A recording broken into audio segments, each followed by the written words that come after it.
శతాబ్దాలుగా కని విని ఎరుగని విలయం, సర్వం పోగొట్టుకొని వీధిలో నిలబడిన జనం, ఆకాశానికి చిల్లు పడిందా అన్నట్లుగా, ప్రకృతి పగబట్టిందా అన్నట్లుగా ఏకధాటిగా కురిసిన కుంభవృష్టి, కొండపోతగా కురిసిన వానకు కామారెడ్డి, మెదక్, నిర్మల్, రాజన్న సిరిసిల్ల తదితర జిల్లాల్లో చెరువులు నిండి కట్టలు తెగాయి. సర్వం కోల్పోయిన ప్రజల గుండెలు చెరువులైపోయాయి.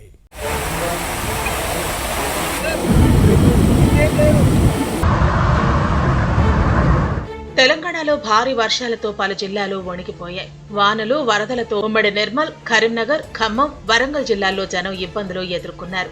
ఇళ్లను వరద చుట్టుముట్టడంతో బయటకు రాలేక అవస్థలు పడ్డారు. అటు 2 రోజుల వర్షాలకు తెలంగాణ మొత్తం అల్లాడిపోయింది. సురక్షిత ప్రదేశాలకు తరలి వెళ్లే అవకాశం లేక చాలా మంది గంటల తరబడి ప్రాణాలు అరచేతిలో పెట్టుకుని గగ్గోలు పెట్టారు. వాగులు, వంకలు, కట్టలు తెగి ఊళ్లు ఏరులై పారాయి. 4 దశాబ్దాల్లో కనీవిని ఎరగని విలయంతో సర్వం పోగొట్టుకుని జనం వీధిలో నిలబడ్డారు. ఆకాశం వైపు చూస్తూ సర్కారు సాయం కోసం ఎదురు చూస్తూ బోరున విలపించారు.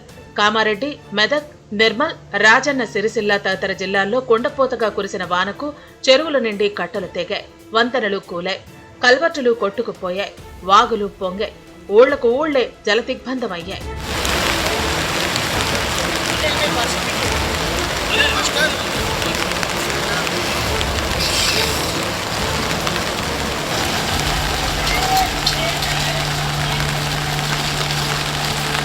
ముఖ్యంగా కామారెడ్డి వాసుల పరిస్థితి చూస్తే గుండె చెరువవ్వని వారెవరూ లేరంటే అతిశయోక్తి కాదు.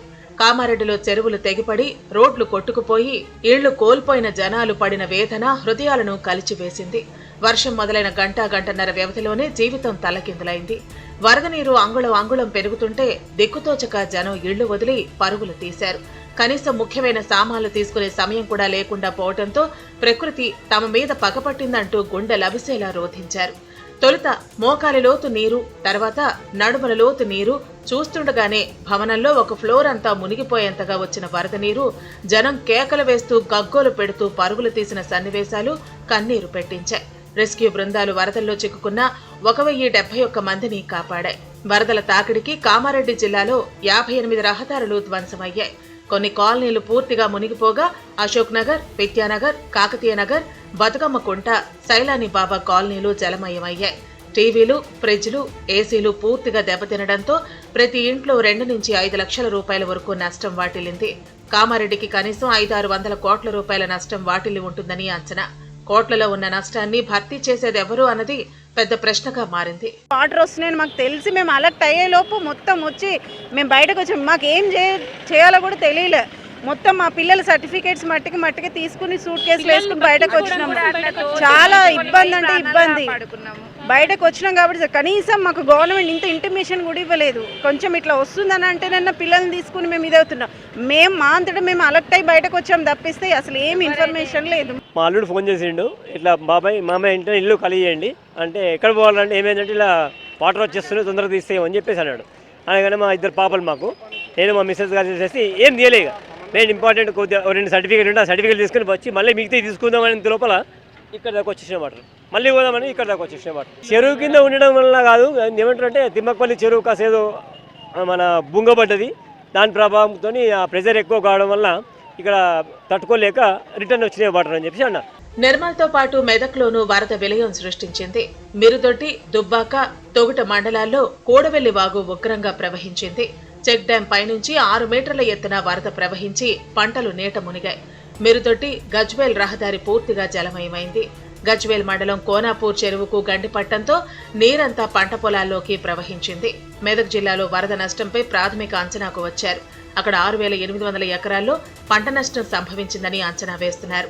వరి, పత్తి పంటలకు ఎక్కువ నష్టం ఏర్పడిందని వ్యవసాయ శాఖ అధికారులు చెబుతున్నారు. మెదక్ జిల్లాలో వర్షాలతో 2600 చెరువులు నిండిపోయాయి. మొత్తం 56 చెరువులకు గండ్లు పడ్డాయి. వర్షాలతో 33 రోడ్లు దెబ్బతిన్నట్లు గుర్తించారు. జిల్లా మొత్తం మీద 24 కల్వర్టులను మరమ్మతులు చేయించాల్సి ఉంటుంది. మరోవైపు వరద నష్టాన్ని అంచనా వేసేందుకు CM Revanth Reddy aerial survey నిర్వహించారు. మంత్రి ఉత్తమ్ కుమార్ రెడ్డి, పీసీసీ అధ్యక్షుడు మహేష్ కుమార్ గౌడ్తో కలిసి ఎల్లంపల్లి ప్రాజెక్టు వద్ద వరద ప్రవాహాన్ని పరిశీలించారు. అయితే వాతావరణం అనుకూలించకపోవడంతో కామారెడ్డిలో సీఎం రేవంత్ హెలికాప్టర్ ల్యాండ్ కాలేదు. దీంతో మెదక్ ఎస్పీ కార్యాలయంలో అధికారులతో సీఎం రేవంత్ రివ్యూ నిర్వహించారు.